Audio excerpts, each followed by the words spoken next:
see, guys, we got some sun scald right here. And of course, we're taking this tree and we're gonna fell it this way. So when we're doing our face cut, we don't want to go in too far. Usually you go in about 80% of the whole entire diameter, or about a third of the way in. But if I go a third of the way in, I might not have much meat for holding the tree. So I'm only gonna go in a little ways and then use the wedges to pop it over. It has a little bit of lean the way we want, so I think we should be good. Farther down the tree, I have a little bit more holding wood looks like, so I'm gonna keep my cut kind of low anyway.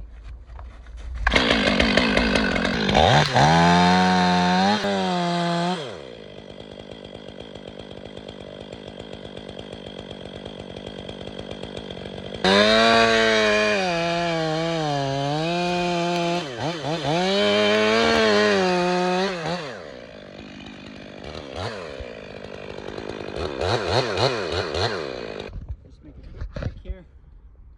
I want to stay a little to this side of this opening, so that way I don't grab any branches on these other trees and snap them and leave little makers for people.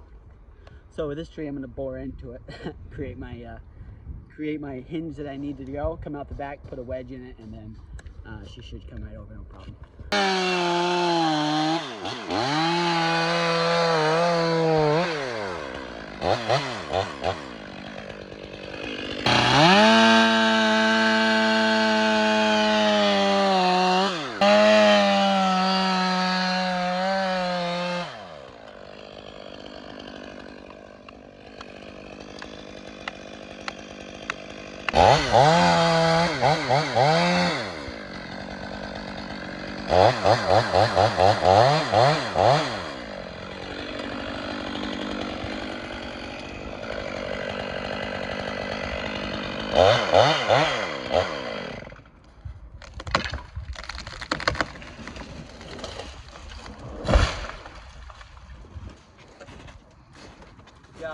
So something like you want to consider when you got trees that have big hollow spots or anything like that, when you come in to do your face cut, it might change how you go approach it once you kind of open it up to see what it looks like, because that might change your hinge thickness or how much supporting wood you have for when you fell a tree. But if all else fails, throw a rope in it, help you pull it that way too. It'll give you a little extra kind of support that you might need, and we're going to do that on this next tree anyway. As you can see when you're checking out your tree before you go and make your cuts, we got this guy starting to get a little hollow. So I'm gonna end up staying a little higher up when I cut this tree, just because I'm not sure what's gonna happen. That's what happens when you see this a lot of root flare that's really high up. The trees have a tendency to be hollow, especially red maples up inside the main here where we are. So I'm gonna stay a little high, and I'm gonna have to really hug this pine tree over here, just because I got some wires that are close to me. And the reason staying high is so that way I can be a little bit more sure that I got some good holding wood for when I gotta wedge this guy over. So let's make it happen. We'll see what happens, and we'll give you some pointers along the way.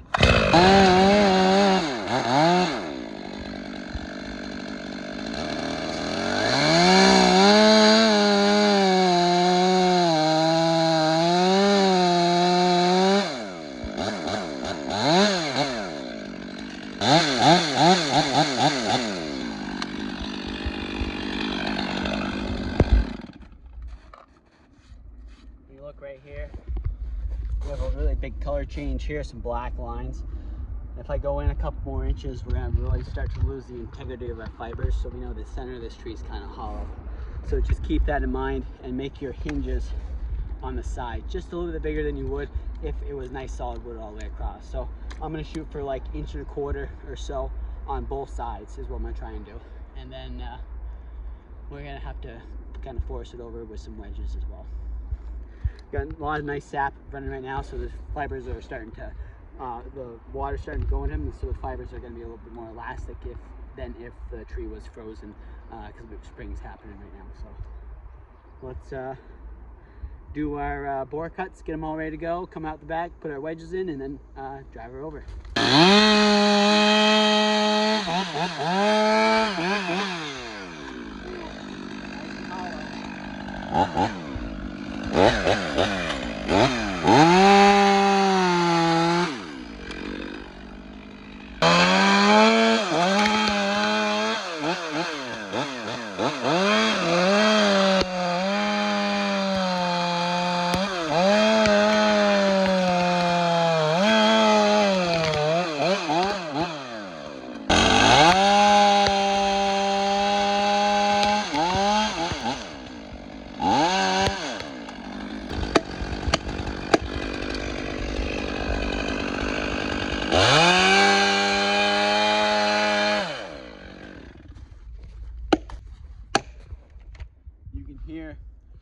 just having a hard time pushing it, this is where we need multiple.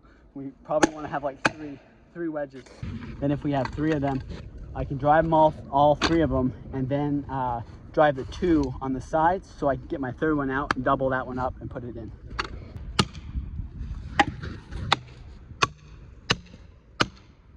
Yeah, now do your side.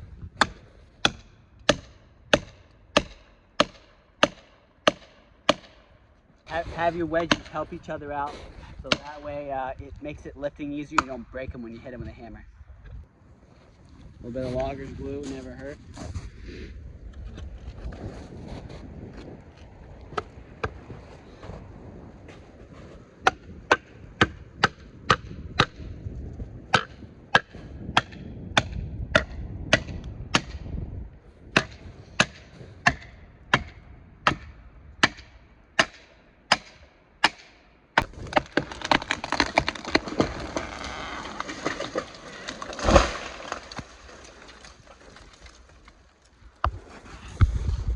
And when you're taking other trees and they're touching other trees, always wait 5-10 seconds at least. That way, when the canopy, it calls the canopy throwback is what they call it, when branches get stuck in there and then they rebound and they come at you. So always wait, let things settle, and then do it.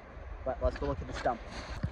So as you can see from when we made our face cut, the fibers are starting to get the weird color to them. That difference in color is all these fungal colonies basically eating this outside basically.